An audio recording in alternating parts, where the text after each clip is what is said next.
Welcome to the Progressive Action TV show. In case you don't know who I am your host, Tremel Thompson. And today, we are going to get to it. We're going to get to it. Y'all see the title of the show. Local 100 is doomed, and New York City is going downhill. Now, y'all know how I like to start off the show. Please make sure that you like the video. If you're watching on Facebook, YouTube, Twitter, make sure you like the video. You're watching on Twitter, please retweet. We're going to get to it today. We are getting to it today. I've seen one of the most embarrassing things as a Local 100 member today in the name of a press conference. But before I get into that, I'm here to let y'all know the phone lines will be open tonight. The phone lines will be open tonight. So make sure that you call to tune in, chime in, and we are going to get to it. We're getting to it today, people. We are getting to it. But like I said, make sure you guys like the video, share the video. If you're watching on YouTube, please subscribe to the channel. It costs you nothing to subscribe to the channel. If you really support the platform, you could join the channel for 99 cents a month. Now, I just want to focus straight on the show. I don't want to do too much sharing.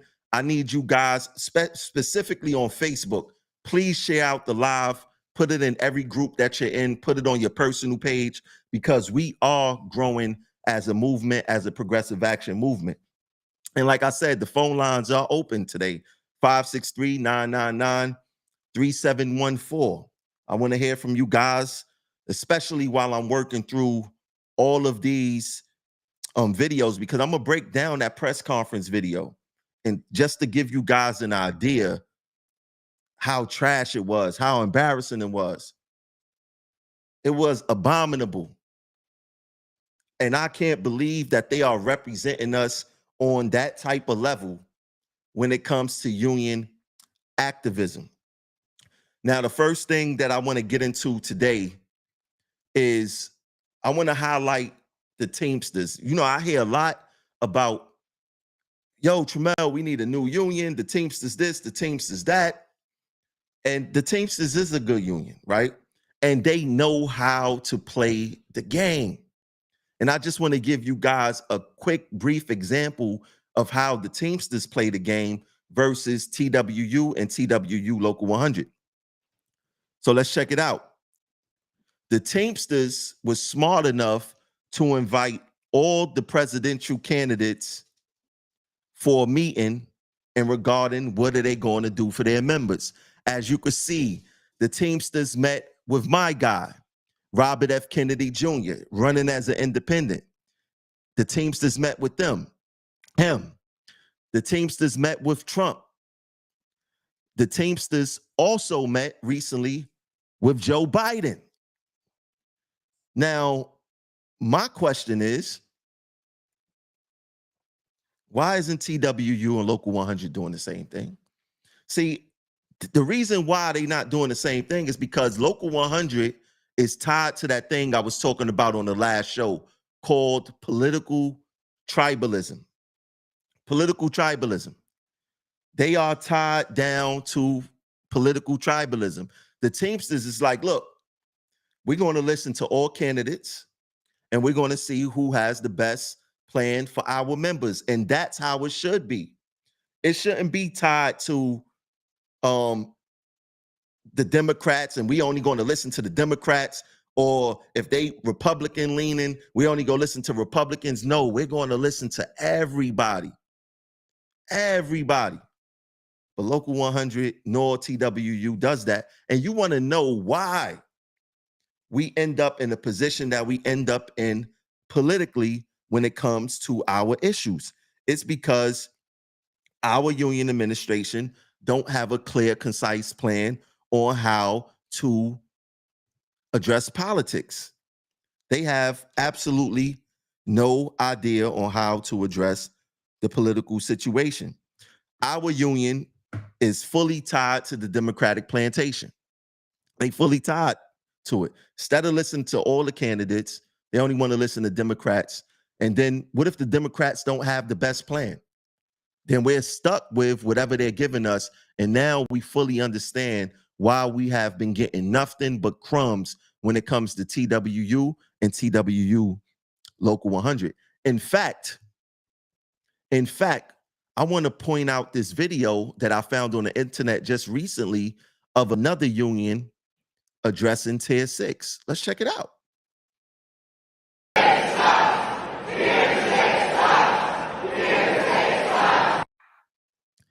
That was a brief video. Let me play that again because it went by a little too quick. Let me play that again.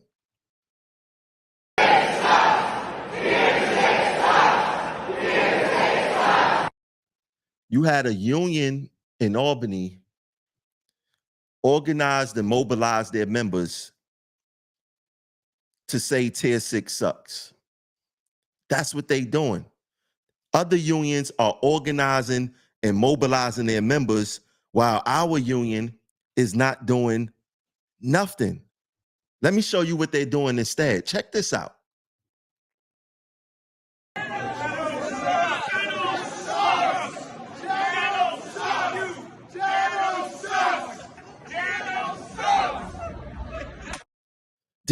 Did you see how embarrassing that? Let's go back to the short clip of the other union, and I'm gonna play our union again.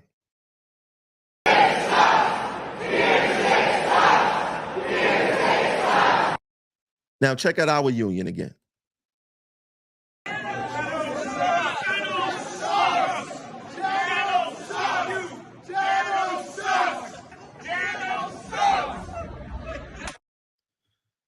So embarrassing. So, and this is not even the main thing I'm gonna talk about during this broadcast. It gets worse than what we just seen.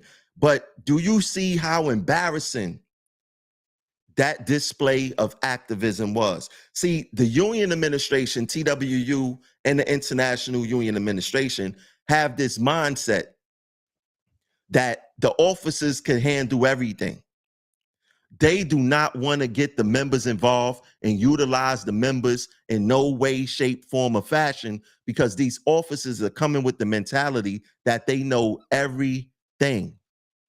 And you see how embarrassing that was. And how can you seriously send a message talking about Jan Oliba sucks, and in the video, you have officers smiling and giggling? They not even serious. You have members getting their necks cut, stabbed in the back, punched in the face, spit on, all type of assaults. And this is the display that y'all want to show Jan Oliba that you mean business? Is this what our union administration has come to? Nah, this is just how Stand United, this is just how they do business. This is a straight up embarrassment of how they're handling business. This is their idea of fighting back. And the truth is, Stand United, AKA members first, AKA management first, they cannot organize themselves out of a wet paper bag if they try to. This is a fact. They cannot organize themselves out of a wet paper bag if they try to. It's sad. And trust me, it gets worse because now we're going to get into the abomination of the Richard Davis and the administration press conference today. We're going to dissect it to show you guys that this is a big game for this union administration. And the only reason they are going this route, see, they like to point fingers and say, well, this person in election year, this politician election year. Guess what, people? It's an election year for them also. It's an election year for them also. We're not going to forget that. So they're doing all of this right now because it's a few months leading into the official election and getting signatures and getting put on the ballot and things of that nature. But in the process of them politicizing our issues so they could get reelected in, they are embarrassing us. They are embarrassing us. And if you, as a member, think that this type of representation is sufficient, we are in some deep, deep, deep trouble. And the sad part is this: the officers who are surrounding themselves around Richie Davis, the enablers, they are the worst. They are literally the worst because they are not keeping it real with him on how he's handling business. And if they use the excuse, yeah, you know, we tell him behind the scenes that he don't listen, then why are y'all supporting that? See, over here at Progressive Action, we not go play that gray area business. We go keep it 100. We go keep it real. And we've been doing that for over a decade. Our narrative has not changed. It has not changed. And we have been right on every single issue. Every single issue, we have been right. Every single issue. Now, like I said, I took my time today. I dissected the video, and you guys are going to be appalled at some of the stuff that's you're going to hear right now.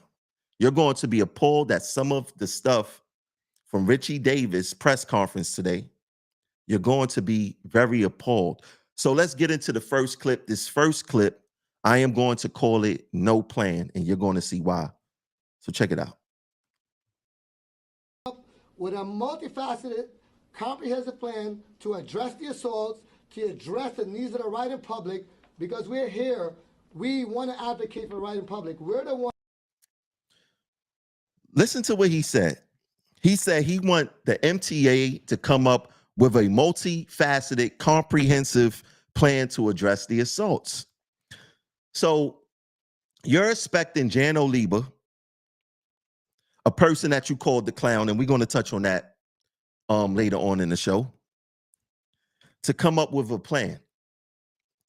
My question is, what is Local 100 plan? What is Local 100 plan?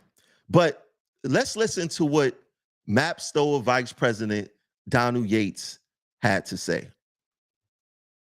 Donald Yates, your Vice President, checking in.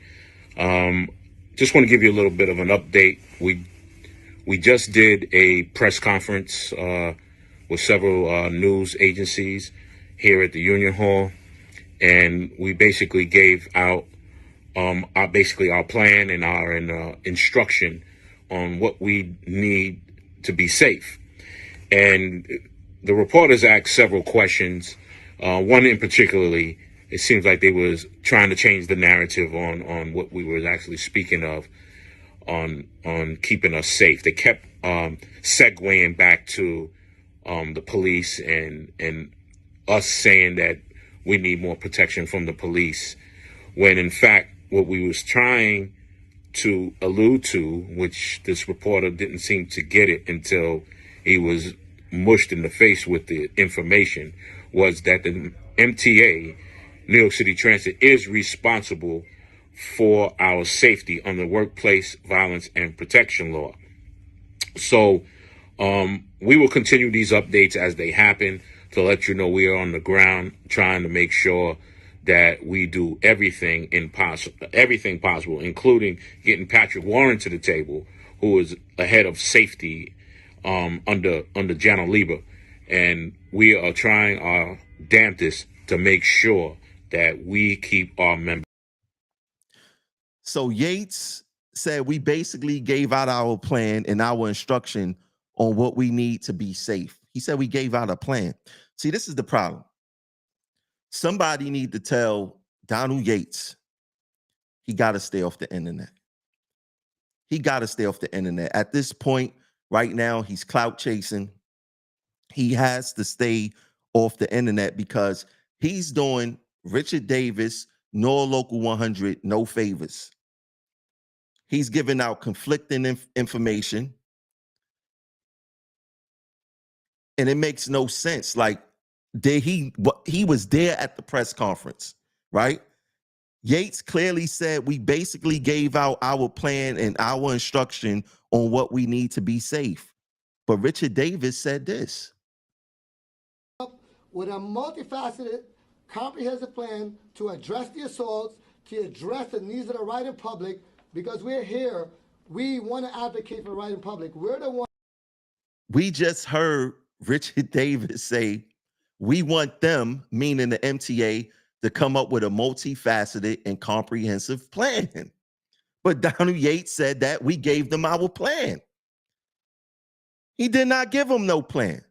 Richard Davis, during this whole entire press conference, kept saying, we want them to come up with a plan. We want them to come up with a plan. There was no plan. Local 100 has absolutely no plan on how to keep members safe. The only thing they do is regurgitate talking points. They chop and screw our talking points, turn it into something totally different, and screw up the whole entire message. Listen, Richie, I don't care if you steal my ideas or you steal my plan or steal my message. Don't chop and screw it and make it seem like it's something that is not. But I'm curious, what point is Yates or plan is Yates talking about? They are totally all over the place. They have no plan, and that's what it basically is. Now, let me take that back. They do have a plan. Their plan is to get the MTA to come up with a plan. They have absolutely no plan of their own. It is totally a lie, right? But Donald Yates is doing us no favors by being on the internet, giving conflicting messages from the local. Like, somebody seriously need to tell Yates to rein it in. It's time to rein it in. It's time to rein it in. You're doing too much on the internet. You was on the internet about 2 years ago talking about members go out on comp, some for good reason, some for bad reason. As a rep, why would you say that? I mean, he has been saying every time he turned on his camera, he's saying some wrong information. And I feel sorry for the people who's believing him, because it's showing that they do not know the issues themselves. But thank God that we have progressive action. And that's why none of these reps want to come on the show, is because they know they will be shut down from step one. They will be shut down totally. Now let's get into the next clip where Richard Davis said, I'm gonna let y'all hear it for yourself, because y'all not going to believe this. Check it out. And in any way possible that I could help with my members, I will give my life for my own members. I want y'all to hear that again. Listen to that message again. And in any way possible that I could help with my members, I will give my life for my own members. So let me get this right. The man who was afraid of the Taylor law and the penalty of going to jail, now, because it's election season, he's willing to give his life for the members. So you're not afraid to die, but you're afraid of violating the Taylor law and going to jail. Can somebody tell me, does that make sense? Do he think that we are stupid? The man who during our contract last year that was afraid to have a rally in front of 2 Broadway now has the courage and the heart to put his life on the line for the members. Do he think that we are that dumb? I mean, this is insane. The extent that they will go to get your vote. Everyone knows that Richie Davis will not put his life on the line for anyone, not even himself. He's afraid of management. He's afraid of NYPD. He's afraid of jail. He's afraid of his own shadow. Let's keep it 100. Now, this next clip I want to get into, I'm going to call it No Ideas. No Ideas. Let's listen to it. That you can ask me that, but our focus would be in our membership. Our multifaceted approach will be what is best for our membership. We need to sit down with the stakeholders, the public advocate, the clergies, the different groups for the public, our ATU brothers and sisters, which some of them is actually here with me today, joining forces to come up with what that looks like. We do have some ideas, and at a later date, we'll be able to share some of those ideas with you. We're not ready to open up that right now, because every time I have a discussion, Mr. Lieber takes his discussion and goes to the governor's office to present it in his own way. So at this point, we will sit down in a room together and come up with my director of safety, with Governor Hochul's office, Mayor Eric Adams, which I've met with, and I explained some of it. We need to look at a mental health crisis, which we take lightly, and a mental health crisis that is a challenge just not for us at Local 100, but for the riding public, and we have to make sure that we're able to address the issues. First of all, that's an idea. It's not a plan. He has absolutely no plan, once again, on how to address these assaults. The governor came with a 5-point plan. He's obviously saying that he doesn't agree with it. Okay, fine. But what is your plan? You called this press conference to not have a plan?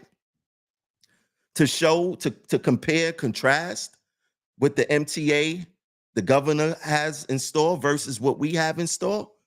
That is insane. That is insane. Now, this next clip is going to blow y'all mind. No joking. This next clip is going to blow y'all mind, and I'm going to call this next clip Cameras and Discipline. Let's check it out. Weren't working. At the same time, I talk to a number of your members regularly, and there's concern, and has been historically concerned, about cameras in the cabs being used for discipline. So if the MTA wants to, if the MTA's current surveillance system isn't up to snuff, which it doesn't seem to be, then why accede to them being able to put cameras in cabs? So I can't answer the transit authority, and I commend you for talking to our members and being passionate for them. I do really thank you very much for understanding what we go through on a daily basis. And the camera question is a pretty good one. And you're asking about the different approach to the cameras. Sunset Park with the bomber, the video footage here was horrible. Alton Scott, who I would have had him here today, but he does not want to stand in the way of the camera because of that exact reason, because he's not sure if they caught the assailant, whoever the person might be. I don't know. We don't know who it is. Right now, they don't know who it is.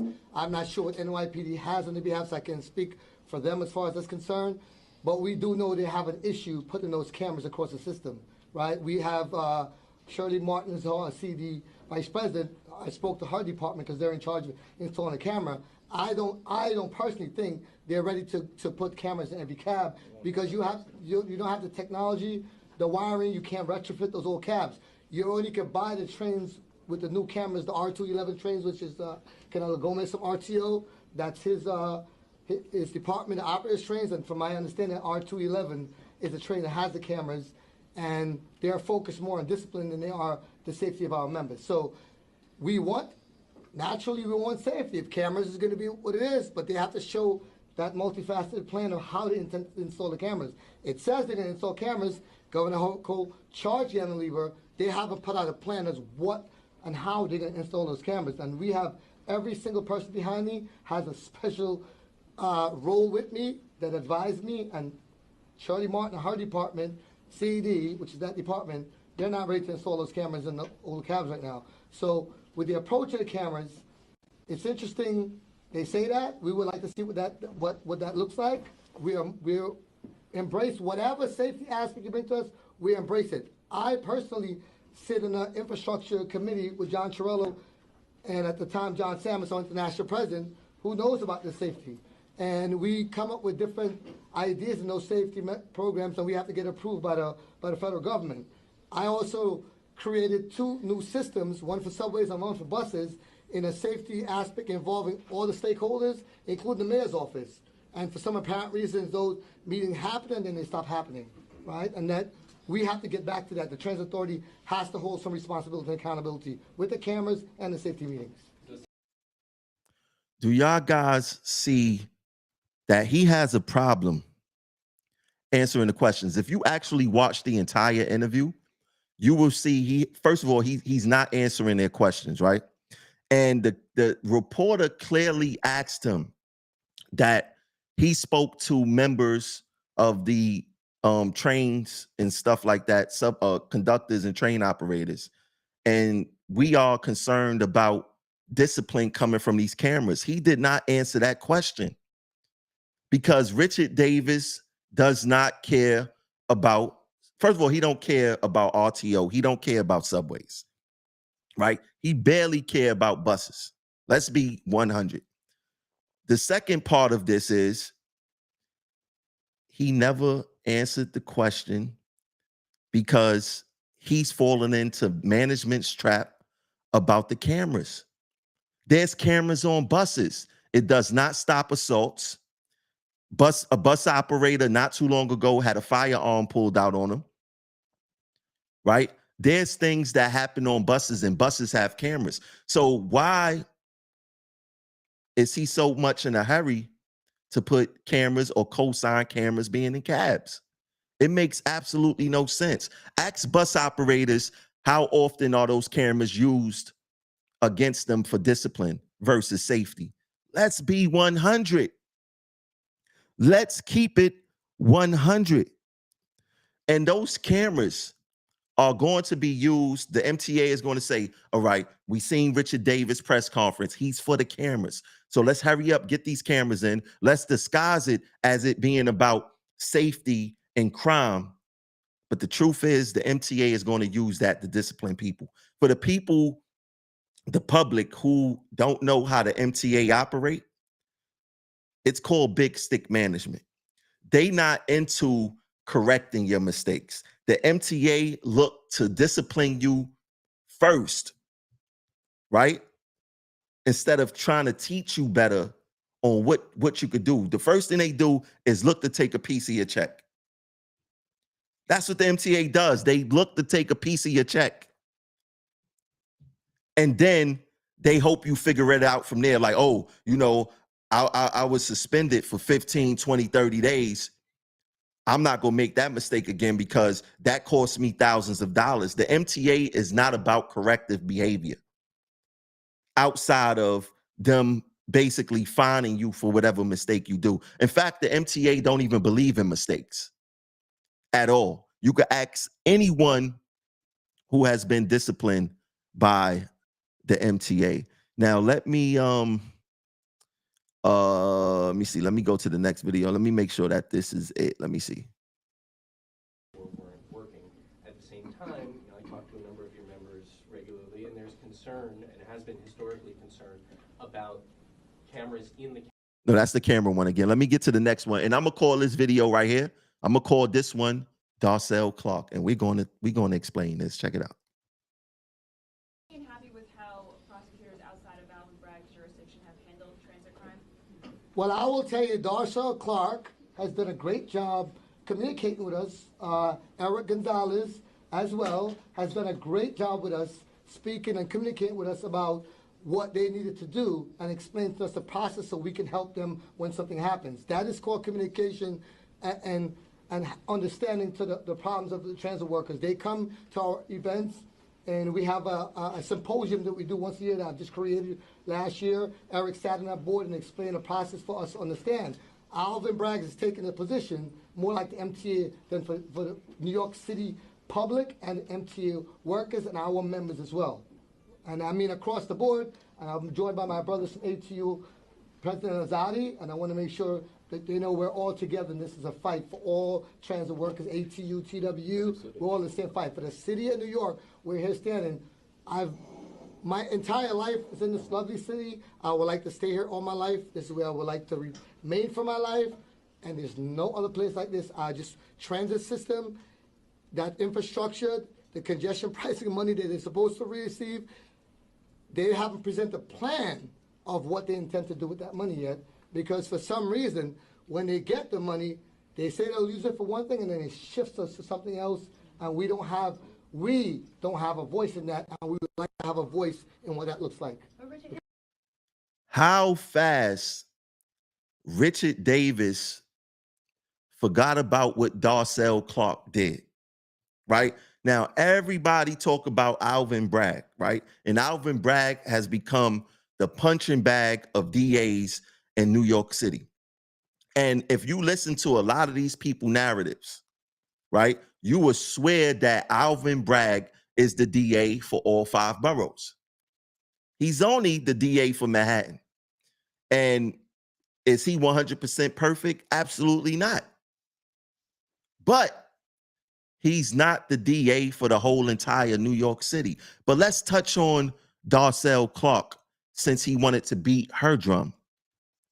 How soon can we forget that the terminally ill man who stabbed MTA conductor takes a plea deal with no prison? This happened in Darcel Clark jurisdiction. This happened up under her leadership. Now, this man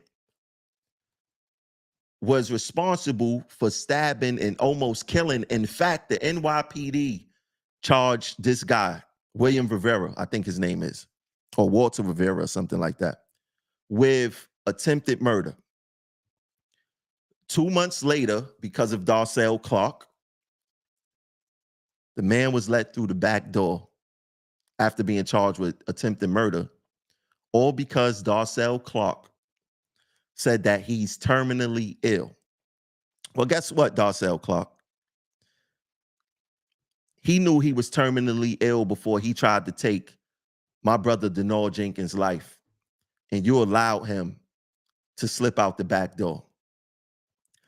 Richard Davis, how dare you support a district attorney who allowed a guy to slip out the back door after almost killing one of our members? How soon do we forget? And like I said, let's be clear. Alvin Bragg is no angel, but Alvin Bragg is not the DA for the whole entire New York City, only Manhattan. And what I notice what's happening with him is that a lot of these people are attacking him with all these right-wing points, all because it's happening in Manhattan. And we all know who lives in Manhattan, right? And like I said, he's not innocent. But Darcel Clark, on the record, has a far worse record than every DA in this city. And the only reason no one cares or say anything about it, well, NYPD talk about her like a dog. NYPD says Darcel Clark does not support them, right? I think a few other groups have mentioned that she's one of the worst DAs, and this was before Alvin Bragg got on the picture. But the reason why nobody cares is because of the demographic of the Bronx. If Darcel Clark was the DA in Manhattan, y'all would have been calling for her head, because I'm telling you that she is statistically worse than Alvin Bragg. And like I said, that Alvin Bragg attack, those are far right, right-wing points that they attacking him with, right? I don't even understand why Richard Davis would give Darcel Clark a shout out when she has shown that she's willing to let attempted murderers out the back door because they're sick. There's absolutely no excuse for that. Let's get into the next clip. In this next clip, I am going to call facial recognition. I want to remind you guys that the phone lines are open, so make sure that you call in. Call in if you want to be heard. The phone lines are open. But like I said, this next clip is called facial recognition. Check it out. Right now, yesterday. I've been meeting with them prior, explain to them. You can use, generally but put, this is one approach for you. Generally but put a certain amount of people at turnstiles who stand there and watch the people jump over the turnstile anyway. So what was the point of that? That money could be used in some other ways to safeguard the city and its members. Those are the approaches we're talking about. They're not using monies the right way as far as safety.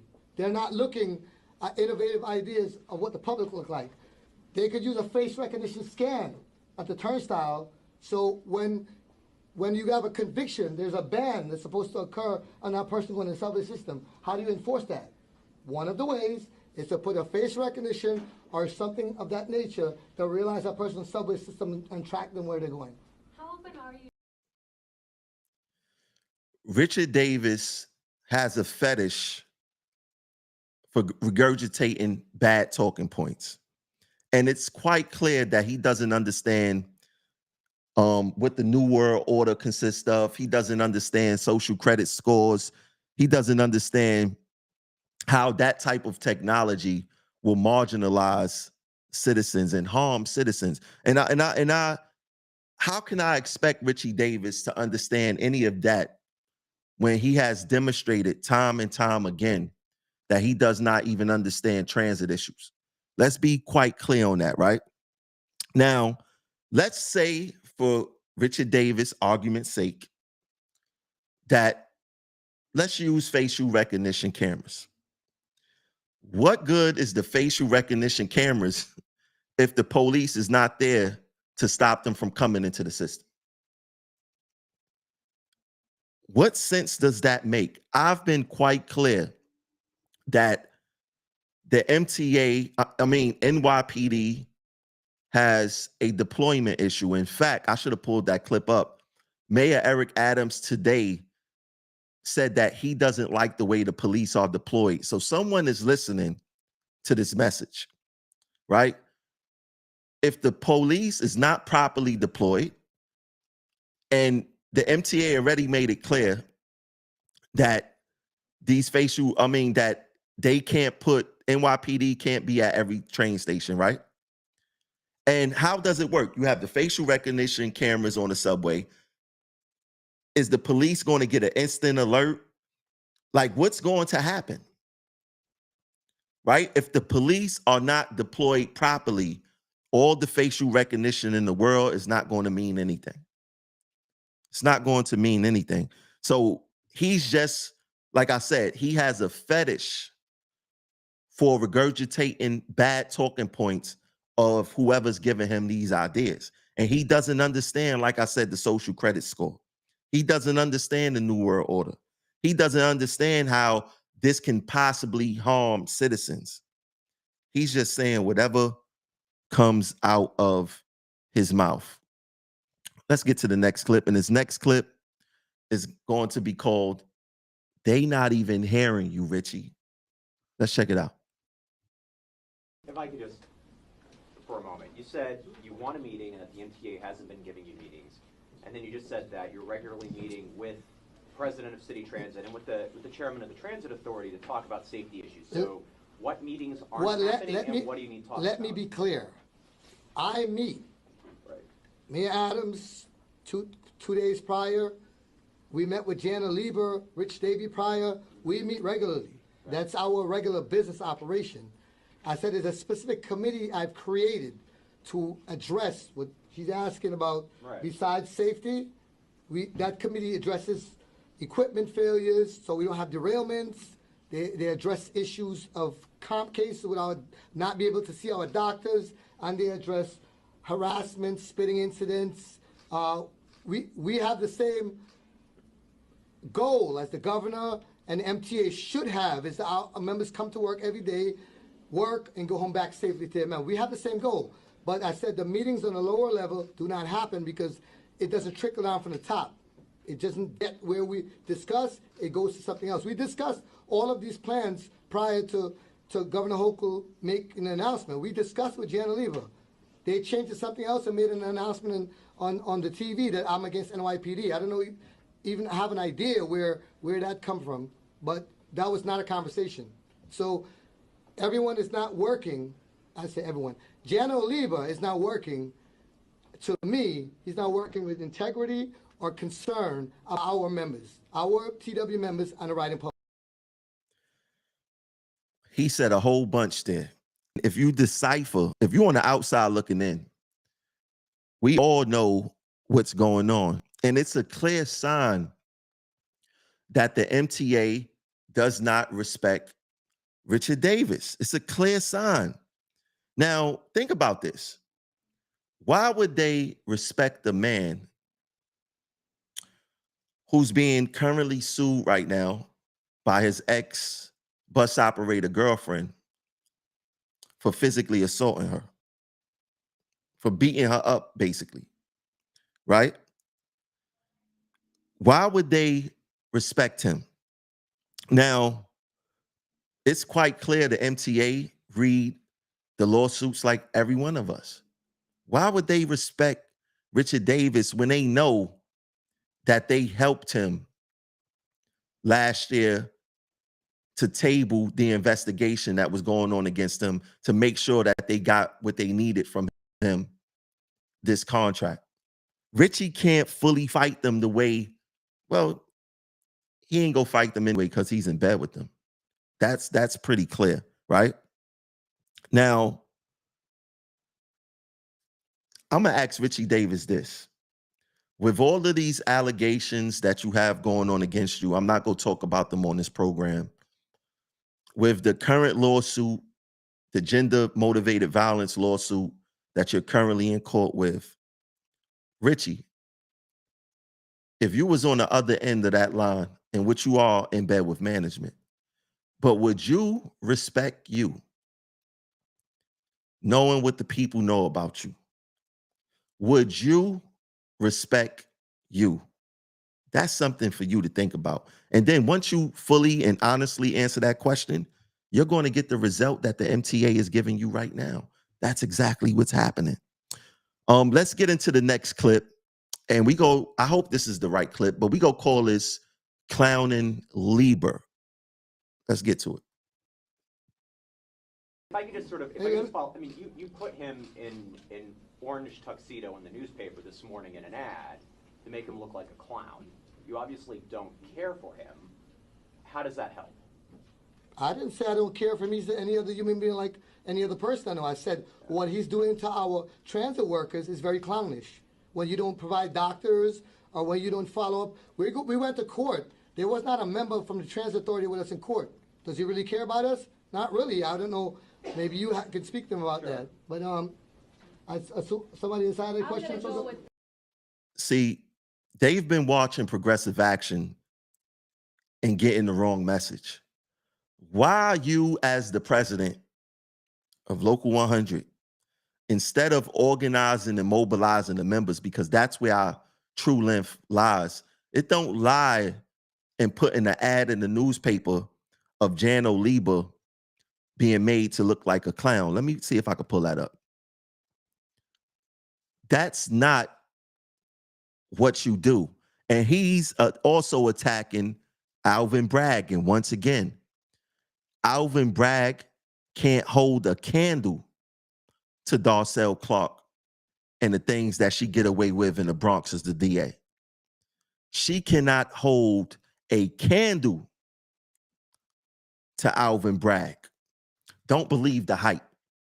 But Richie, think about this right now, because you're all over the place, sir. In the beginning of your press conference, you said that you want the MTA to come up with a plan. And then on the same day, you're saying that you want them to come up with a plan. You take an ad out in the newspaper to put Jan Oliva in a clown suit. Would I want to work with you after you do that to me?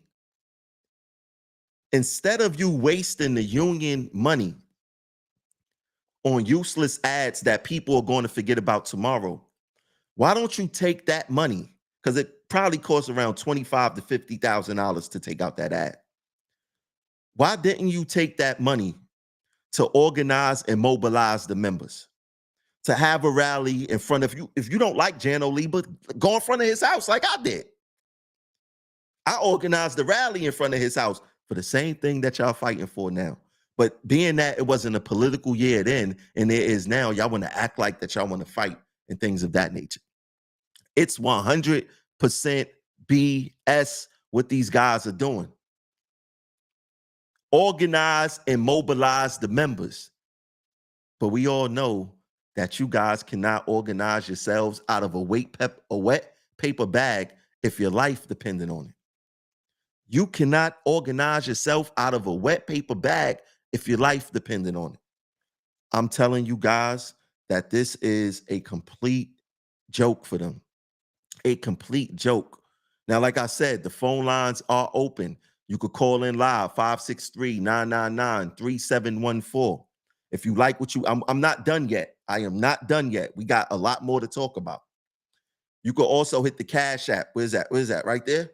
You can hit the Cash App. Let me see. Right there, right there, right there. You get the Cash App.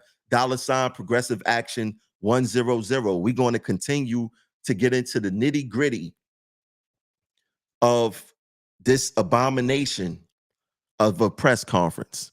This next clip, we're going to call it Afraid to Hold NYPD Accountable. And I want y'all to pay very close attention to this clip because you're going to see that our union president has absolutely no class whatsoever. And you're going to see what I'm talking about. Check it out. If I might, if you'll forgive me, because again, I'm sort of stupid. So in the criminal justice system, the cops investigate the crimes and the prosecutors prosecute the crimes. It sounds like you have a real beef with how Alvin Bragg is prosecuting these crimes, but it seems like the first half of that, policing the system, you're quite upset with too, and you're pinning it on Jan Oliva instead of the police department, which actually carries the responsibility. Why isn't the police commissioner? I said nothing about the police system. I said that the police. No, I'm telling you that's how the system works. The police patrol the system. No.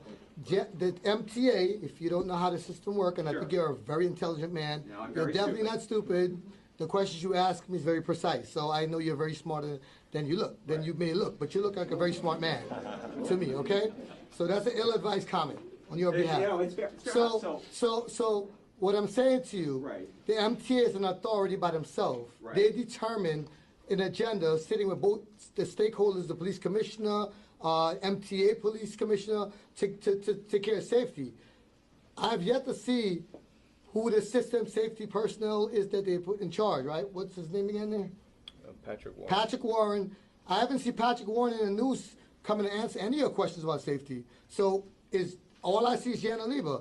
Who is assigned for safety on his behalf that can answer some of these questions for you? You'd have to ask them how they police the subway. But has the police department have a great relationship? We do, absolutely. Is MTA police has have a great relationship? Absolutely. Jan Oliva said he cannot deploy MTA police for whatever reason. Kathy Hochul stepped in and deployed the National Guard, right? Deployed the National Guard. So we don't have an answer for you. That's beyond our control. We're here. Our focus is on TW Local 100, our partner and brothers from ATU, who all work this transit system, and making sure that our members, our brothers, sisters, members, personnel, people, go back home to their family safely every day, and we want the same exact thing for the riding public. Right. My mother is a member of the riding public. I want her to be safe. Thank you. Okay, thank you very much. So Richard Davis and caller, I see you. I'm gonna get to you in a second. So Richard Davis thought it was smart to tell a reporter, you look smarter than what you look, or something like that. You seem smarter than what you look. Why would you attack a reporter with an ad hominem This is our union president. This is him representing us. If you watch that full interview, you would see the reporters was trying to give him an out, was trying to throw him alley-oops. But just because he doesn't understand our issues, our president do not understand our issues. He goes to ad hominem attacks, right? Now, I told y'all the other day, that meeting that Richie had with Eric Adams, it was Eric Adams telling him, you better not dare talk bad about the NYPD again. What did I tell y'all? I told y'all that Richie will not talk bad about NYPD. He refuses to criticize or critique NYPD after he made that mistake last week about criticizing them. Then Eric Adams pulled them in and said, you better rein it in, buddy. That's what that meeting was all about, right? We know Eric Adams is top cop. He don't want nobody talking bad about NYPD. But let's be honest. Richard Davis, we know that doesn't have a plan whatsoever to keep us safe. He also does not have a plan on how to address the NYPD situation. And I want to be clear on this. There's not a lot of, well, I don't know, but we get a lot of pictures of NYPD officers sleeping inside our break rooms, right? That's just not a good look when we out there in the field getting our behinds kicked and we don't see police, or they taking a very long time to come, right? This is a fact. I also do not like the narrative of, well, bail reform and police officers got their hands tied behind their back. Newsflash, the NYPD been behaving like this in the subways way before bail reform. And I'm going to keep on saying this. I have dozens of police officer friends, dozens of them, all types of ranks. It's no secret that the police department, the officers, they call them topside. Those are street cops. They say that if you want to be a cop and do no work, go to transit. This is a fact. This is a fact. If you want to be a cop and do no work, go to transit. But let me get into the first caller. Get that caller on the line. Caller 6483, 6483. You now live on Progressive Action TV. What's your name? Where you calling from? Hey, Tramal. It's Celso Garcia. No need to hide. Bus operator out of the Bronx. What's going on, Celso? What's on your mind, bro? There's no fear.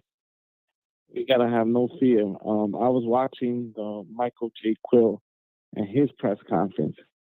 He held no hostages. You could go to YouTube, and he didn't care. He attacked everyone and anyone.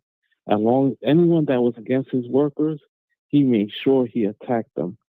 If he had to go to jail, the judge said he had to go back to work. They're not going back to work because his work is not safe. So my question is why are they still having meetings? Why didn't they just refuse to even meet with the MTA and say, until our workers are safe, we're not going to cooperate with anything that you're doing. Any federal grants, any federal money that you need cooperation with the union, we're not going to cooperate until our workers are safe. You know, take a militant stance. You want the workers to take a militant stand? So why didn't you take a militant stand with the MTA? And then that's my first question. And then my second question is, to sell the contract that we got, they went to 200 shop gates. Have they been to any of the locations talking about safety and holding shop gates across the board to mobilize members across every depot, barnyard, every facility like they did to push the contract that was favorable to the MTA? That's my question. And my third question is, when they agreed to sell out the retirees and give up their health, did they care about the health of the retirees and what was going to be the consequences of their decisions? They didn't care. So you can't tell us to be militant when you're not militant yourself, and you're not doing anything militant, as Michael J. Quill was, or Brian was, or the founders of this union were. They risk jail, they risk death threats, they risk almost being killed because they were forming a union. And that's what I'm saying. This is not no Michael J. Quill. All right, let me start answering those questions, right? So Sure, no problem. Richie said in this press conference that basically he's willing to die for the members, right? So that means that he will be willing to go to no end to protect us members. That's include stopping unsafe work, not being afraid of the Taylor law, and all of that, right? When I was growing up through life, I was always told that action speaks louder than words. Right now, the only thing that Richie Davis is doing is giving people word salads, right?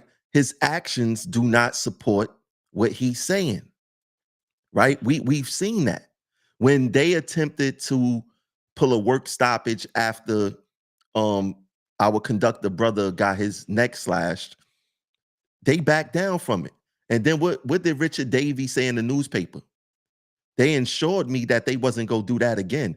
Does that sound like a union president that's willing to die for his members? Absolutely not. Now, you said that they did 200 shop gates regarding the contract. I don't think they did that many, but you're right. Why aren't they doing shop gates to mobilize the membership just in case we have to get out there and put our feet to pavement so we could be ready? It's because that they don't care. They do not know how to organize. They cannot organize themselves out of a wet paper bag. This is a fact. Now, to your third point about the retirees and things of that nature, I've said this since 2016. In fact, the first year that I had the Progressive Action platform, I said that the route that they going down, the only people that's going to be left to be sold out was the retirees. And the retirees didn't listen. Now that day is here, right? Now the retirees, I was also told by Roger Toussaint that every generation have their own fight, right? I was upset that he said that to me because I felt that the people who's making these decisions on our union now are from his generation. And us new guys here, so to speak, are left to fight the people from his generation, right? So the union administration, they don't care. Richard Davis, his health insurance is not our health insurance. A lot of people don't understand that. They need to ask Richard Davis that. Is his health insurance the same as ours? It is not. So being that Richie Davis is not going to be affected by our health insurance, right? Why would he care whether we are retired or whether we are active? Right now, Aetna has lost coverage. In our contract, it says that the MTA must keep the same level of coverage throughout the lifetime of our healthcare and while we on the job. If Aetna is losing New York Presbyterian and the doctors associated with New York Presbyterian, how are they maintaining the same level of benefits? Why isn't there a fight about that? So if they don't care about the active employees, why would they care about the retirees? And that's what I'm saying. They're acting in an uproar in a press conference, and then they gave up Corvell, they gave up our workers' comp, and people that are being assaulted are not being paid. They're being rejected for PTSD, post-traumatic stress syndrome. They're being rejected, and then they're not handling their claims. They're not paying people. And so if they're so concerned about people's health and people's safety, why are they not making sure at least that the members are paid for being assaulted or for being attacked, not just physically, but mentally, and to make sure that people come back stronger and better and that don't have permanent trauma to their bodies and to their psychological well-being. That's my another issue that if they're so concerned, then they will make sure that they fight in all fronts. And in the press conference, he says he picks up the phone. They all pick up the phone, but a lot of people can say the same thing, that it's hard to reach a rep. It's real hard to reach a rep. You can't reach a rep a lot of times when things happen, especially with tense situations like that. You can't reach a rep, and you can't barely get help on the radio. You can't even get help from RCC. And they come after the fighters harder. You talk about it, you complain about it, they come after you because they don't want you talking about it. Yeah. They feel like, oh, you don't have a right to speak and to speak your mind, as if, this is a Jim Crow era that you're not allowed to speak if not you face consequences.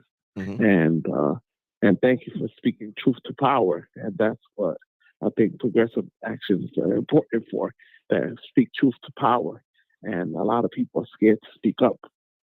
But like I keep telling people, when I was in one of those shop gates, I was manhandled by the union. And just like he was treating the people bad there, I felt treated very badly just for speaking the opposite of what they were saying. And I know Michael J. Quill did that, and he was a firebrand. And I wish we had somebody like that fighting for us. Yeah. All right, thanks. That's my main point. I wish that we had somebody fighting like that. Yeah. Thank you. Thanks for calling, bro. Have a good night. So Celso made a good point, right? The union administration, they only have energy for people who don't go along with their narrative. They just put out a notice on the website citing the bylaws saying that, whatever you're doing, if you're going out there to rally, you can't use the union logo. Nobody want to use that logo. That logo is an embarrassment. Over the past 12 years, Stand United, AKA Members First, AKA Management First, has been in power. Nobody want to use that. That union logo doesn't represent strength. That union logo doesn't represent organization or mobilization. That union logo does not represent fear. That union logo does not represent respect. It represents sellouts. It represents an administration who's not willing to fight for their members. It represents selfishness. It represents lying to the membership. It represents doing the bare minimum. You couldn't pay me to wear that union logo because it's embarrassing to wear. It's embarrassing to see. Nobody want to use that, Richie. You got to be out of your mind to think that represents anything that will make the members' life a day better. You're way in over your head regarding the issues here. And to the people that's around him, are y'all attempting to give him some help? How many of y'all told him he did a good job after that video, after the press conference? How many of y'all told him he knocked it out the park? This is the problem that we have. The union administration, the people who make the decisions on release time and stuff like that, they're only worried about being released. They're not worrying about making this union stronger. Let me get to the next caller. Caller 8786, you now live on Progressive Action TV. Yes, who's this? What's your name? Where you calling from? This is Charlton from Passengers United. Charlton DeSosa. How you doing, sir? Good. So Trammell, we had the rally on Friday outside the governor's office. So all of us were there. I saw the video of the press conference today, and I have to say I was appalled. As a transit advocate, I was appalled. And I hate to say this, I think at this point we've been doing more than the union has. I mean, it's crazy. And when he spoke at that press conference, he didn't speak, with the urgency, with the level of seriousness. I mean, he was all over the place. He couldn't answer the questions. In fact, the press, they got him and they said, you just said one point, now you're switching to another point. The whole thing was a complete disaster. And I don't know, the union right now is in a complete mess. That's all I got to say. I mean, it's just sad. It's sad. It really is. And, that's why we need you, Trammell, as president. It is what it is. Well, Johnson, this is what I'm going to do in April, right? Hopefully sometime this week, I'm going to announce it. I'm going to throw a real big safety rally. I do it every year. I haven't done it since COVID, but I've done maybe like 3 or 4 of them. We're going to throw a big safety rally in front of 2 Broadway. We're going to make it the largest ever. So I'll be looking to collaborate with you on that. So once I get the date, let's start working. Yeah, I'll definitely be there. We'll bring a whole Passengers United family. We'll be out there. And like I said on Friday, the reason why we as transportation advocates have to get involved with the union issues, because if transit workers are getting assaulted and, if they don't care about the transit workers, what do you think is going to happen to the passengers? We're getting assaulted. We're getting beaten. And that means, we can't get to work. There's no service. So like I told my members at Passengers United, I said, we have to stand behind the transit workers. And, the union right now is a mess. And so that's why we're having an open forum. Everyone's invited to come on our show to discuss things and, be fair to everyone and have an open discussion about issues. But at the same time, at this point, the president running the union now, I think he needs to resign. He needs to go after what happened today. And then he goes on Fox News at 6 p.m. And that was a disaster as well. For 4 minutes he spoke in studio. I mean, you can't make this stuff up. I didn't see that. Send that to me. But thanks for calling in, Charles. Sure. Thank you, Kamal, for having us on. Thank you. My boy Charleston, he be out there everywhere, shaking and moving, and I've been saying this for years. If the MTA can't protect us, how can they protect you? Right? How can they protect you? If they can't protect their own workforce, how can they protect the riding public? Right? And I've been saying this for a long time. There needs to be allies made between the transit union and the riding public, because we are one. We are literally one. Or literally, I got to say, we're literally one. Right? And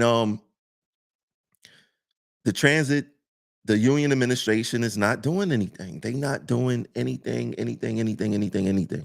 And it's leaving us in situations. We already had an attempted murder on workers. We already had a train operator die because of an arson. We had another attempted murder with just recently, 2 weeks ago. And it's so sad that if you listen to the press conference, Richie said, yeah, we tried to get the conductor Alton Scott out. Why you have to parade a man who almost lost his life around to get your point across? He is not your cannon fodder. It's because of you guys' inaction why he's even in that place. You guys are acting like assaults just started happening when he got his throat slashed. Assaults have been happening for a very long time up under this administration, and it gets more and more egregious by the month. Literally.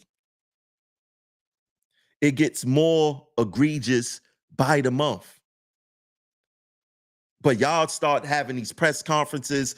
Y'all want to start holding the Jan Oliva accountable as if assaults are a new phenomenon, as if we haven't lost transit workers to assaults. Look what happened to Edwin Thomas. He was stabbed and killed on a bus. Garrett Goebel, arson. Denard Jenkins almost lost his life after being stabbed, and Darcel Clark let him off the hook. Alton Scott Absolutely no description of the guy who almost killed him. No cameras, no nothing. Nothing at all. Let's get to the next caller. Caller 7800. You now live on Progressive Action TV. What's your name? Where you calling from? What's up, brother? How you doing? Oh, my brother Drummond. I should have recognized that number. How you doing? I'm good, bro. Great show. Let's go to Clark. First of all, let me say, Bragg, like you said, Bragg is no beacon of light. And he absolutely could do a better job. He's as disgraceful as any of the district attorneys. But Kelly was just in the Bronx, if I'm not mistaken, last year, talking about he was going to hold those DAs accountable. And he only said DAs because he didn't want to save the governor. He didn't want to save the mayor. And when you talk about the judges, everything is passed down from the governor. And when Richie did, so when they let Miss Clark, and I feel bad because Miss Clark is from my daughter's alma mater, I feel bad for sis. But even the cops, Richard Davis said he wanted to be aligned with the cops. He got nothing against the cops. The cops have repudiated Miss Clark for her abysmal job. How you go to let me say this about Mr. Bragg. He's the only DA, his office, has ever called me about what's going on with assault. Like I said, to single him out, and Gonzalez, I forgot against Gonzalez because he was at their fake symposium to cover up his alleged assault of his girlfriend. And how Richard Davis can say he'll die for us and he's not willing to protect his woman. And he's going to die for one of us. This is the hypocrisy of this union. This is the hypocrisy of these folks will do anything to stay in power. Drummond. That was that. Do anything to stay off the road. And they get. What's up, bro? That was cold. Can you please say that again? Hello? Yeah, can you say that again? If he wasn't willing to protect How his did brother purport? Oh my God, we got a Messiah. Richard Davis is a Messiah. He's our Lord and Savior now. He's going to give his life for one of our brothers and sisters. And he wouldn't even protect his black woman. His woman. How dare he say that he will die? And he's chasing his woman out the union hall. And you standing behind, you hypocrites, standing behind him like you're so stoic. And you're in support of this man who sat there because it's no coincidence he didn't say Richie Davis because Richie Davis told him to keep his mouth shut. Richie Davis, you could go on Lieber. Yes, I hit Lieber. We all hit Lieber. But I'm not going to go after Canella, that abysmal VP we have, and not go after Richie Davis. I'm not going to talk about Bedford Park and not talk about Richie Davis. So how you talk about General Lieber, omit Richard Davis, and don't say nothing about the governor? She enacted this plan. She held that press conference with the governor, the National Guard, the police, everybody but the union. So you sit here and, brothers and sisters, you got to peek at Richard Davis's sarcasm. The way he got at that reporter is the way he's got at our brothers and sisters during the contract negotiation, the way he got at bus operators when he was VP. So again, like you say, like I say, do they think we stupid? And they do think we are stupid. And it's time. My next live, I didn't feel like doing, I'm trying to get my health care. I don't want to do these lives. I ain't gonna get a chance to buy a new hood for my live today. So, but I don't want to do, I can't stand there. It's literally, you know how people say it makes me sick? I'm literally getting nauseated thinking about this union. I get disgusted by those who stand around this man and these union reps who have no conviction, who refuse to stand up for what they think is right. I can dig it though. You got families. This work good for your schedule. You never had it no good. You can go to functions. I can take it. You're scared of management. Half these union reps never stepped. The majority has never stepped up to management. Think about it, brothers and sisters. Look around you. How many of these union reps stuck up for you? Are you seeing them? I say it again, and I keep saying, I'll be damned if I stand around and let any manager disrespect one of us in front of me. Can your rep say that? It's like when you go to jail wearing jury. If you out in these streets wearing jury, you go in jail wearing jury. You don't tuck it. You don't put it in property. You a man 24 hours a day. Your convictions are for 24 hours a day. You stand on all 10 toes 24 hours a day, regardless of the circumstances, regardless of who you're around. That ain't the rest we have. And Canella, he's telling people, and this how much disrespect Canella has for you, our brothers and sisters. He go around saying it was just a fight. The fact that he thinks he can say that, and that's acceptable, and he's a VP, and he didn't see his responsibility there. The fact that he said that it was just a fight, and when management spoke to him, he said to manager, read the D2 they leaked. Read the D2. In the D2 that management said, they asked the interview Gomez, they said he couldn't. They basically said he was hysterical. But what he was saying was, I shouldn't have did that. I shouldn't have acted outside myself. I should know better. And I'm paraphrasing, but he offered up to management, his responsibilities and the explanation to them for his behavior. But he don't think enough of you to say, I was wrong. I apologize. I shouldn't have did that. I'm a VP. I'm supposed to purport myself better. So brothers and sisters, they think we stupid. And Ricky Davis, I can take it. You're not an articulate man. The press is not for you. Everybody can't stand them right. And you deflected every question. You didn't give one specific answer. You went on the world tour for every response, with every response. But just sit there and say, when he said he will die for his brothers and sisters, that is living proof of the fraudulent man he had. Listen, if something happened, I would hope that I would step up and protect our brothers and sisters. I can't stand and let nothing happen. But I would hope I would not want to lose. In the process, maybe in the pursuit, I might lose my life. I'm trying to go home, but to say that, I can't say that. That I would give my life. All of a sudden, he's my Lord and Savior, Jesus Christ. You despicable nothing. And let it be clear. Bring them charges. I don't care about I'm going to fight you off for the rest of my life. Do it. They didn't tell y'all didn't get the memo. Drumming is good. There ain't no life. And whoever runs for contested chair will be better than Jesse Agueda. Whoever wins any of these positions will be better than most of the reps we have representing my beloved department, RTO. We got to come together. We got to get rid of these people. Nobody could be any worse. We got to get rid of these folks. They don't mean us any good. If they did, we wouldn't have the Carvel Corporation. They won't be starving our brothers and sisters back to work. We wouldn't be get medically terminated. We wouldn't have them inspectors harassing us when we sick.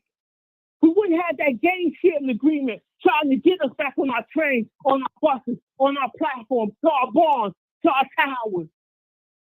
This administration has sold us out.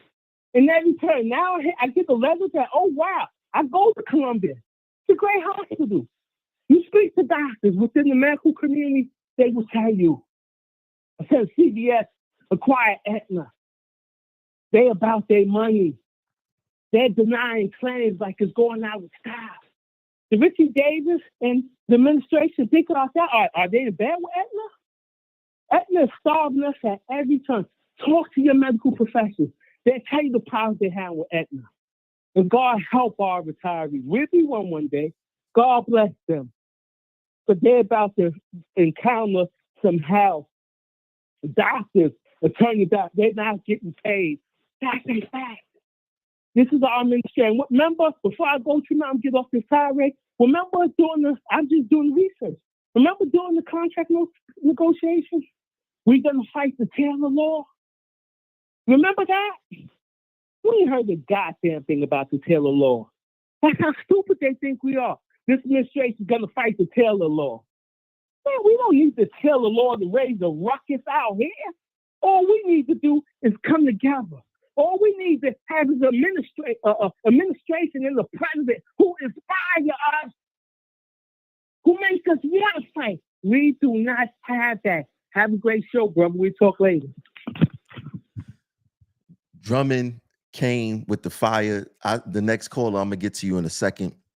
But he brought up an excellent point. An excellent point he brought up. Richie Davis is willing to die for us when he wasn't willing to protect the black woman that he allegedly put hands on. Whoa, that was fire. God damn. Caller 1181, you now live on Progressive Action TV. What's your name? Where you calling from? Hello? Yes. Name, where you calling from? This is Station Agent Bill Boyd, calling out of Brooklyn. How you doing, sir? What's on your mind? I just wanted to state the obvious and get straight to the point. And I feel like the biggest problem with transit and the union, as far as management, is that the public even knows when it comes to transit workers, they don't got our back. So when the public can verbally assault us, that's the first thing, and make threats. They know that if we defend ourselves, we're liable to get fired. Transit gets sued. So that's what makes us more susceptible to assault. So I just want to lay that out first. And as far as the union having a plan, the first plan is backing us workers up as far as defending us when we get assaulted, and having an actual plan when it comes to when we get assaulted that we actually get paid as far as workers' comp. It's a shame that we have to get assaulted and not get paid and be scared, live in fear of being assaulted by the public. And the public is encouraged, or somewhat, I would say they have an incentive to just do whatever they feel like because they feel like they're untouchable. I'm not against the citizens or the riding public, but, the criminals, the fair beaters, they feel like they're untouchable. And it's been like that since the pandemic and way before that. So I just wanted to put that out there. Until the disciplines change when it comes to self-defense and, transit actually backing us workers. Like, for example, when it comes to a cop being assaulted or a cop being injured, you see all work. Cops, they come in full fold. And the union, I forgot what they call him, what's his name, but the union head for the police, he actually backs up his members. We don't have that, and it's sad. I just wanted to put that out there. I guess you could speak on it, Tramel, and I really appreciate you for everything you're doing. You got my support. Thank you. Appreciate it.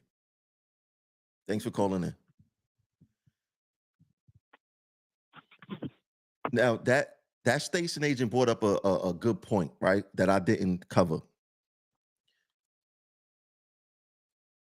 At the least, in these press conferences, what they should be saying is, if our members decide to defend themselves, we got they back 1,000%. They not even saying that. But what I would like to say is, if we focus on making allies with the riding public, right, then we won't have to defend ourselves, because then the riding public will see it's not us who's your enemy. It's not us. It's not the workers. It's the people who's at 2 Broadway that make these rules, that write these bulletins. It's RCC who decide to do with these trains. It's not the conductor. It's not the train operator. It's not the station agent. It's not the cleaner. We don't make the rules. And when we don't follow the rules, The transit authority makes sure that we know, because the first thing they look to do is discipline us. Right now, there's a station agent who had a breakdown at work because of the frustration, and her supervisor was not listening to her. Transit is not taking our safety serious. The union is not taking our safety serious. They got her out of service for 2 months at 2 Broadway instead of addressing the root issue. And that's making sure that we are safe and we are heard. The transit authority is not doing that. And the way that they defer that is to say, well, tell your union rep. And our union rep, they don't do a good job advocating for the members and advocating for our issues. This is a fact. This is a fact, right? They do not do a good job. I don't even think they're doing the job. And if they are, they doing the bare minimum. But this is what I love about this platform is that, for one, I don't know who's calling. I mean, I have their phone numbers, right? I don't really know who's calling, and new people call in all the time. So it's great to hear the perspectives of different people from different departments, because what they want us, the illusion that they want to create is that, oh, it's just Tramel, he's just a rabble rouser, he's a rebel, you know. What's that other word that they be using? I forgot what the other R word is, but they use all these words to try to seem like, oh, it's just Tramel. He's a nobody. Nobody don't watch him. I guarantee you, when I get off of this live, specifically on YouTube, there's going to be thousands of views there. Thousands of views. And our message is being heard, not only in New York, but throughout the country now. Because the messages that I get, oh, I live in Chicago, I live in San Francisco, I live in St. Louis, I live in Texas, I live in Houston, I live in Miami. And our issues are all one of the same. We have a problem, specifically speaking, in transportation, but definitely here in New York City. And once again, if the MTA cannot protect their workforce, how can they protect the riding public? For everybody who's watching right now, please like this video. If you're on YouTube watching, hit the like button. If you're watching and you're not subscribed to the channel, please subscribe to the channel. It's very important. We got to get our subscribers up. Twitter, retweet. Please like the video, retweet. Facebook, share out the video in every group that you in, put it in your personal page. And on Instagram, we are live on Instagram right now, which is so dope. It's a new feature that's added. But Instagram, make sure that you create a reel out of this, put this into your stories, whatever you want to do. Let's get the word out. Let's get the message out. On YouTube, please join the channel. It's only 99 cents a month. What they call that? How you could donate via YouTube? I forgot what it is, but you could donate via YouTube. You could subscribe via Facebook. Also, if you have none of that, you can hit the Cash App, $ Progressive Action 100. But I want to leave y'all with this word right here. And it's what Drummond said. Richard Davis said that he's willing to die for his members. But at the same time, he could not protect his girlfriend because he allegedly beat her up on more than one occasion. I'll catch you guys later. Peace.